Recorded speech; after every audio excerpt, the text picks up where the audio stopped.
In the vast silence of the Kuiper Belt, the colossal spaceship Titan stirred from its long slumber. Aboard the ship, lights flickered to life as systems rebooted and screens glowed with incoming data. The bridge, a hub of activity, buzzed as crew members prepared for the monumental task ahead. Captain Elias Reed stood at the helm, his gaze fixed on the star-studded blackness beyond the viewport. Beside him, his first officer, Lieutenant Marcus Finn, reviewed the navigation charts. "Captain, all systems are coming online. The engines are heating up faster than expected," Marcus reported, his voice steady despite the underlying excitement. Elias nodded, his mind racing with the protocols of their mission. "Good. Let's keep the warm-up sequences on a tight leash. I don't want any surprises." From the communications station, Chief Officer Alex Jensen chimed in, "Attempting to establish a link with Earth Command, but it's patchy at best out here. We might be on our own sooner than we thought." "That was always part of the plan, Alex," Elias replied, turning to face his crew. "We knew this mission would push us beyond the usual boundaries. It's not just about making first contact, it's about proving that humanity can handle what's out there." At the engineering console, Dr. Liu Zheng, the lead engineer, adjusted his glasses. "The hyperdrive is operational, Captain. Whenever you're ready, we can jump to Gliese 581G. Elias considered the readiness in his team's eyes. Each member had been selected not just for their skills, but for their ability to handle the unknown. He made his way to the central table, tapping the holographic display to bring up the star system they were approaching. "Let's go over this one more time," Elias began, the hologram illuminating his features. "Gliese 581G is unlike anything we've encountered. Its atmosphere and gravitational readings suggest a highly developed ecosystem. Our approach needs to be cautious, non-threatening." Marcus leaned over the display, pointing at a cluster of anomalies. "There's unusual electromagnetic activity here, could be indicative of advanced technology, or a natural phenomenon. We'll need to investigate without triggering a defensive response." Alex added, "I've set up automatic translation protocols based on their broadcasts we've intercepted. First words will matter." Elias glanced around, meeting the eyes of his senior crew. "Marcus, you'll oversee our orbital insertion. Leo, keep the engines and life support running without fail. Alex, communications are your domain. Keep trying to patch through to Earth, but prioritize local signals." The crew nodded, their expressions a mix of determination and the weight of their responsibility. "Captain, what if they're hostile?" Leo asked, a hint of concern in his voice. Elias's response was firm. "If our intentions are clear and our approach is respectful, we can only hope they'll see us as we see ourselves, not conquerors, but explorers." With a final check of their systems, Elias gave the order. "Marcus, set course for Gliese 581G. Let's make history." As the Titan glided forward, leaving the protective shadow of the Kuiper Belt, a trail of shimmering cosmic dust marked their path into the unknown. The journey to Gliese 581G had begun, and with it, the hopes of a species ventured into the vast, uncharted expanses of space. The journey through the hyperdrive was smoother than anticipated, a brief lapse of reality before the Titan emerged into the Gliese 581G system. The ship, a marvel of human engineering, hummed as it approached the alien planet, its sensors collecting invaluable data. On the bridge, the atmosphere was tense, yet filled with a palpable sense of anticipation. Elias watched the main screen as the image of Gliese 581G grew larger, its vibrant blues and swirling greens stark against the darkness of space. "Visuals up, everyone. Let's see what we're dealing with," he commanded. Beside him, Marcus activated the ship's high-resolution cameras, bringing the alien world into sharp focus. "There it is, Captain. Gliese 581G in full view." The crew gathered around the screens, their eyes wide with awe at the sight of the floating cities that dotted the planet's atmosphere, structures that shimmered with an iridescent glow, likely a result of advanced energy technologies. "Incredible," whispered Alex, his fingers flying over the communications panel, attempting to intercept any signals from the planet.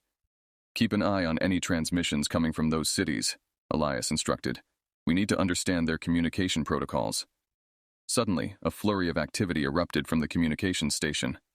"Captain, I'm picking up something," Alex announced, his voice tense. "It's a directed signal, seems like a greeting or possibly a warning." Elias nodded sharply. "Let's not jump to conclusions." Broadcast our standard greeting in return, encoded in the universal translator. Keep it simple and clear. As Alex relayed the message, the ship's scientist, Dr. Henry Clark, leaned over his console, analyzing the incoming data. Their technology is advanced, but it doesn't seem aggressive in nature. Their energy signatures suggest a reliance on what might be quantum fusion, way beyond our current capabilities. Understood. Keep monitoring their tech. Any sign of weaponry? Elias asked, his gaze fixed on the floating cities. No visible armaments, but their architecture is robust, possibly shielded, Henry replied, adjusting the parameters of his scans. The tension eased slightly, replaced by a collective curiosity. Marcus, monitoring the ship's approach, kept a cautious distance. We're in a stable orbit, Captain. Holding position here should keep us safe while we establish communications. Elias, satisfied with the cautious approach, turned to his crew. We're not here to intimidate. Our approach has to reflect that. Let's focus on establishing a peaceful dialogue. Moments later, a new wave of signals bombarded the Titan, more complex and varied than before. Alex worked diligently, parsing through the data. I think they're trying to communicate, multiple channels at once. It's like they're testing us, seeing how much we can understand. Respond across all channels, mirror their method. Show them we're capable of listening and responding in kind, Elias directed, watching the signals play out across the screens. As the Titan floated silently in orbit, its crew members stood by their stations, each person aware of the historic nature of their mission. They were not just explorers, but ambassadors on the precipice of a new frontier in human history. Elias felt a mix of pride and responsibility. This is it, he murmured to himself. First contact, let's make sure it's not our last. Hours turned into days as the Titan maintained its orbit around Gliese 581G, the communication between the crew and the Solari becoming increasingly complex. Each transmission was packed with layers of information, and despite the best efforts of the crew, misunderstandings were inevitable. In the dim light of the communication lab, Alex and a small team of linguists and cryptographers huddled around multiple screens, deciphering the Solari's intricate language structure. It's like peeling an onion, Captain, Alex explained to Elias, who had come down to assess their progress. Each layer reveals something new, but the more we uncover, the more we realize how much we don't understand. Elias rubbed his chin thoughtfully. Keep at it. Any breakthrough could be the key to avoiding a conflict. On the bridge, Marcus kept a vigilant eye on the ship's sensors, monitoring the Solari's movements. Captain, you might want to see this, he called over the intercom. Elias hurried back to the bridge, where Marcus pointed to a cluster of signals indicating a group of Solari ships maneuvering close to the Titan. They've been doing this for the last hour, getting closer each time. It could be a scouting pattern, or it could be something more aggressive. Alert the crew to stand by on defensive measures, but hold fire. We can't afford to make the first move, Elias instructed, tension mounting in his voice. As the Solari ships continued their approach, a sudden burst of static filled the communication channels, followed by a clear transmission. The message was partially translated. Approach, forbidden, retreat, immediately. Are they warning us or asking for help? Elias pondered aloud, frustration evident in his tone. Henry, analyzing the data next to Marcus, chimed in. Their energy signatures are spiking. This could be a defensive maneuver. We need to show that we're not a threat. Elias nodded. Alex, send a message. Tell them we are peaceful, that we don't wish to invade their space. Alex relayed the message, but the situation escalated quickly. The Solari ships, sleek and agile, formed a blockade, their weapon systems activating, a luminescent glow indicating they were armed and ready. Captain, they're locking onto us, Marcus reported, alarm in his voice. Shields up, but do not return fire. Send the same message again. Stress on our peaceful intentions, Elias commanded, maintaining calm against the rising tide of panic. The crew watched helplessly as one of the Solari ships fired a warning shot, a brilliant streak of energy that passed just in front of the Titan's bow. The message was clear. Back away, or the next shot would not miss. Damn it, Elias cursed under his breath. All back, slow retreat. Keep broadcasting our message. As the Titan began its cautious withdrawal, the Solari ships held their formation, their weapons still trained on the human ship but not firing. The standoff continued, with each side waiting for the other's next move. Back in the communication lab, Alex and his team worked feverishly, knowing that any mistake in translation could lead to disaster. Finally, another message came through, clearer this time. Your presence violates the Harmony Accord. Leave or be removed. Elias received the update with a heavy heart. It was a warning after all. Prepare for a strategic withdrawal to a safe distance. We need to regroup and reassess our approach. As the Titan moved away, the Solari ships did not pursue, but maintained their watchful stance, their message delivered. Elias convened his senior officers, aware that this mission was teetering on the brink of failure. They needed a new strategy, one that would not provoke but persuade, a pathway to peace that had eluded them thus far. The Titan's slow retreat did little to ease the tension. The Solari ships, a silent sentry, continued their vigilant watch. Elias convened an emergency meeting with his senior officers in the war room, seeking a solution that would prevent an escalation into full-blown conflict. Options, Elias demanded as soon as he entered the room, his voice firm and commanding. Marcus was first to speak. We could perform a deeper scan of their technology. If we understand their capabilities, we might better predict their intentions. Henry nodded in agreement. But we should be cautious. Too aggressive a scan might be seen as an act of espionage or aggression. Elias considered this, his eyes scanning the room. Proceed with the scans, but keep them passive. No active probes. Alex, any progress on improving communication? Alex looked up from his tablet, where lines of Solari script scrolled continuously. We're getting better at picking up subtleties in their language. But every message has multiple meanings. It's complex and context-heavy. Keep working on it. Understanding their warnings is key, Elias replied, his gaze then shifting to Dr. Leo Zhang. Leo, how are our systems holding up? All systems are stable, Captain. Shields are at maximum, but if they decide to attack, it will be a tough fight. Their technology seems advanced beyond our predictions. The meeting was abruptly interrupted by an urgent alert from the bridge. Captain, you need to see this. Marcus's voice crackled over the intercom. Elias and his team hurried to the bridge, where they were met with a flurry of activity. The main screen showed the Solari ships breaking their formation, each moving into a more aggressive stance. They're not firing, but they're definitely threatening, Marcus reported, his hand hovering over the defense controls. Visual on screen, Elias ordered. The view shifted to a live feed of the Solari ships, sleek vessels that moved with alarming precision and speed. Suddenly, one of the ships launched a missile-like object towards the Titan. It was too fast to intercept. Brace for impact, Elias shouted, just as the object struck the Titan's shields, causing the ship to shudder violently under the force. Damage reports started flooding in. Shields held, but that was a warning shot. They have the capability to do real damage, Leo reported, checking the systems. Elias's mind raced. He needed to de-escalate the situation before it spiraled out of control. Broadcast our defensive stance and non-aggression. Make it clear we will defend ourselves if necessary, but we do not seek conflict. Alex relayed the message in as many formats as the Solari communication protocols allowed. The tense minutes stretched into an hour as both sides seemed to wait for the other to make the next move. Suddenly, a new transmission came through, clearer and more forceful than the previous ones. Your actions disrupt the peace. Withdraw beyond the Oort cloud boundary immediately. It's an ultimatum, Alex interpreted, looking up at Elias with concern. Prepare for a strategic withdrawal to the designated boundary, Elias decided, turning to Marcus. But maintain alert status. If they follow, we'll have to consider stronger measures.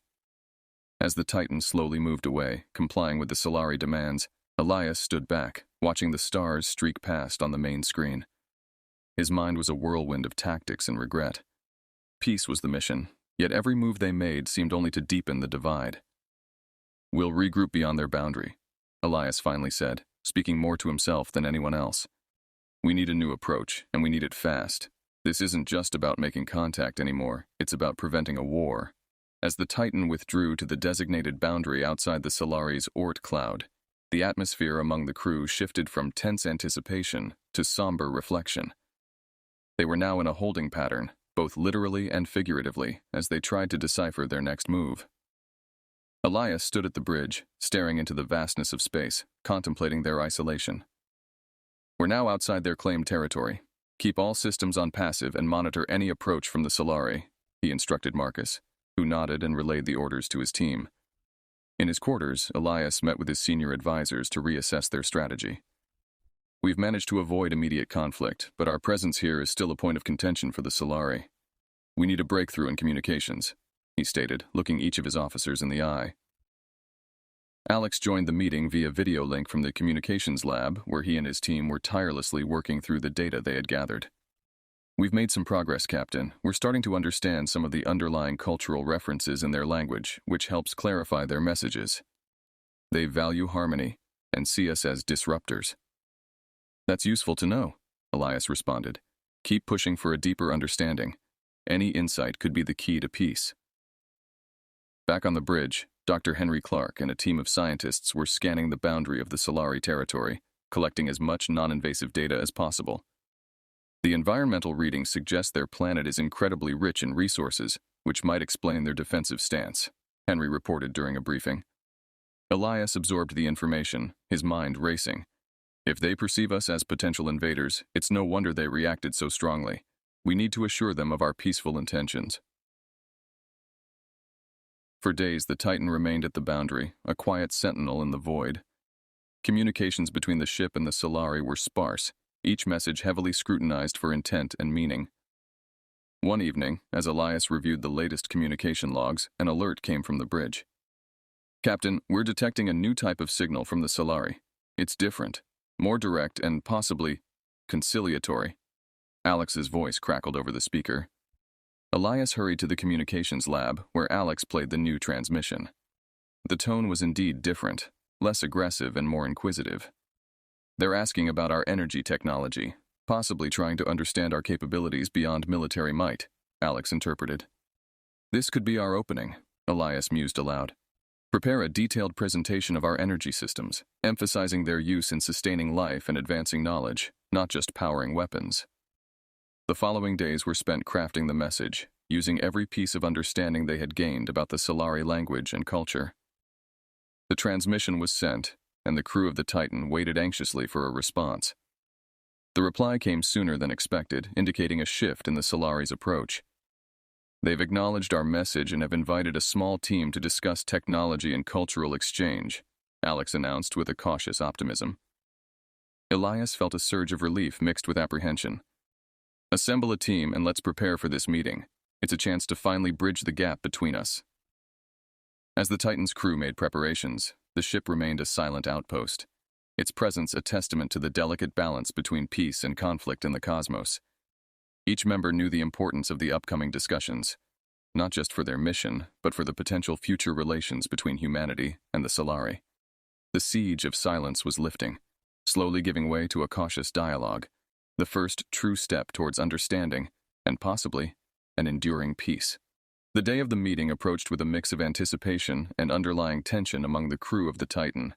Captain Elias Reed selected his team carefully, choosing individuals who not only had the technical expertise, but also the diplomatic tact necessary for such a delicate mission. The team included Dr. Henry Clark, Alex Jensen, and Lieutenant Marcus Finn, each prepared to present humanity in the most respectful and cooperative light. Before disembarking in their shuttle, Elias gathered his team for a final briefing in the launch bay. "Remember, this isn't just about technology exchange, it's about building trust.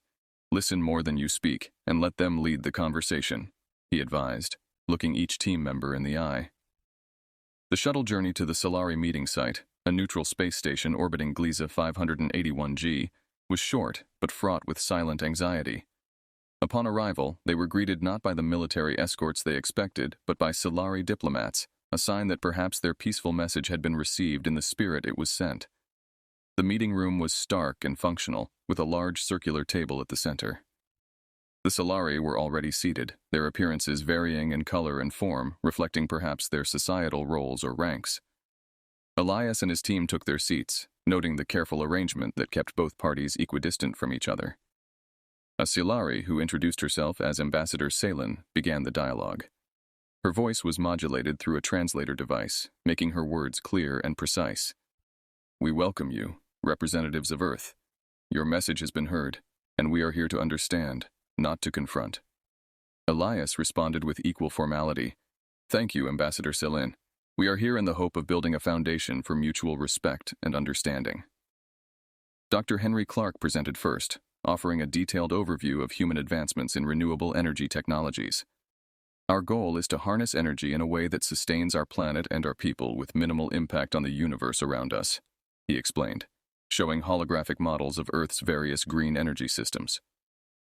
The Solari listened intently, occasionally whispering among themselves.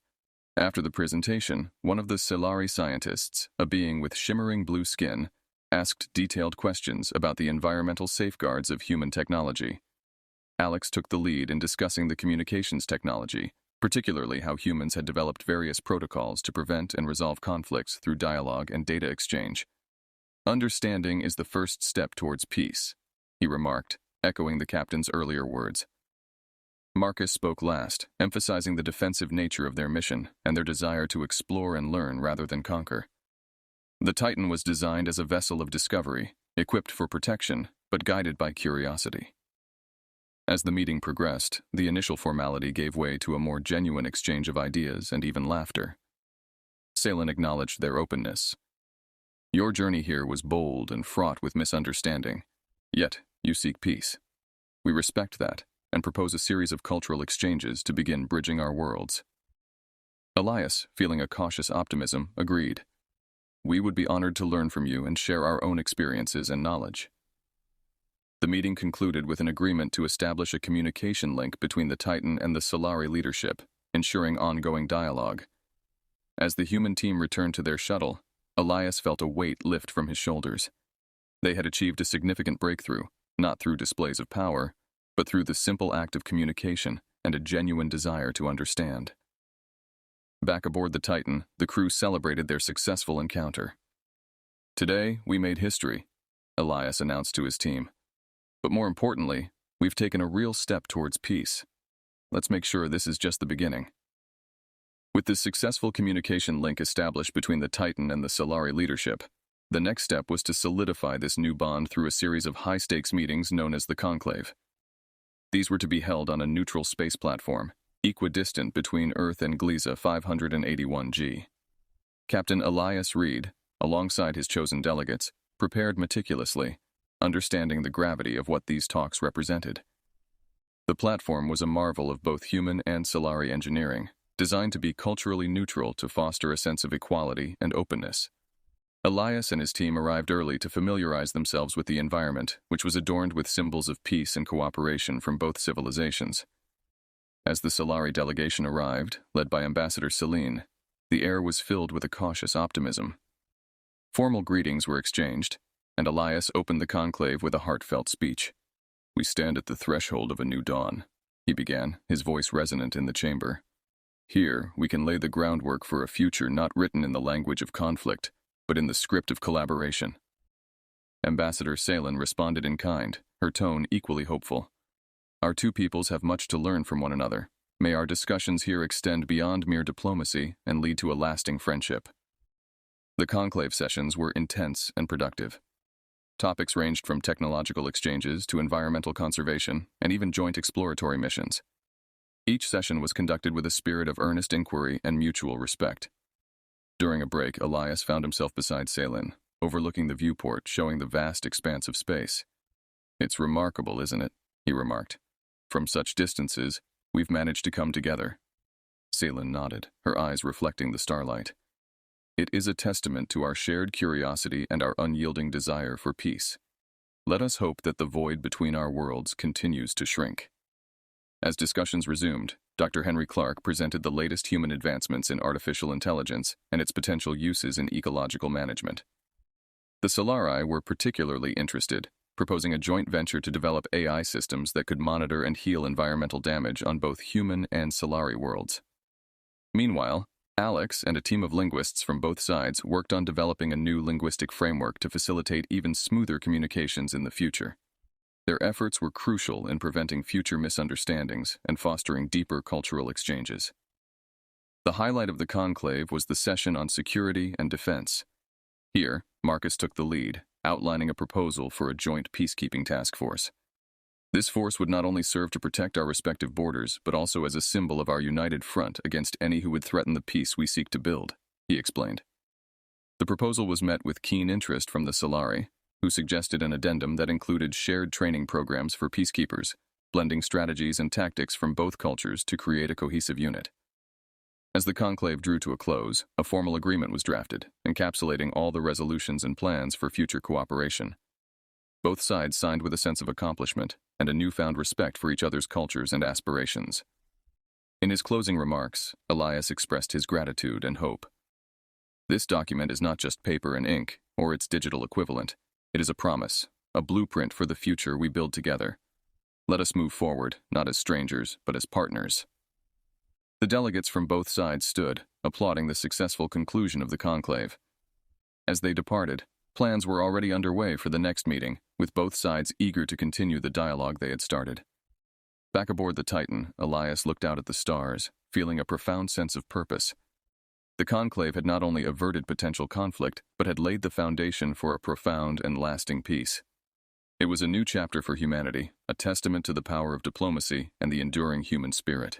With the conclave's success echoing in the halls of the neutral space platform, the Titan prepared for its journey back to Earth. The agreements forged during the meetings held a promise of a new era, but the true test would lie in their implementation. Captain Elias Reed gathered his senior officers for one final briefing before departure. Each of you played a crucial role in these negotiations, Elias began, his voice steady and filled with pride. What we accomplished here is just the beginning.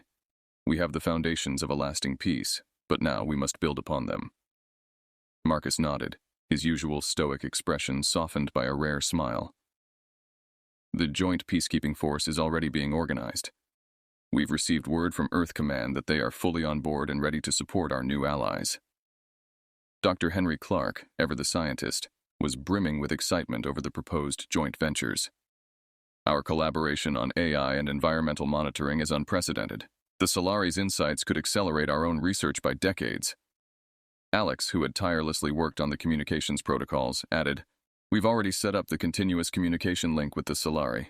It's like having a direct hotline between our worlds, which will be invaluable for preventing misunderstandings and fostering ongoing dialogue."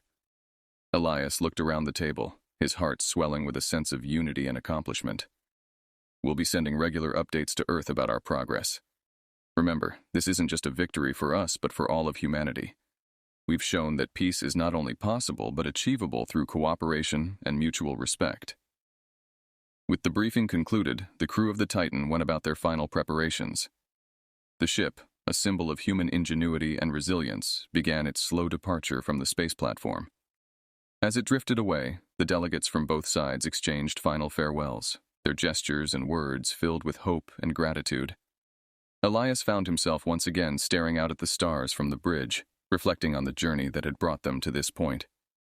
He was joined by Marcus, who stood silently beside him for a moment before speaking. "You know, Captain, I had my doubts when we first set out on this mission," Marcus admitted, his voice low. "But seeing what we've accomplished, I can't help but feel proud of what we've done."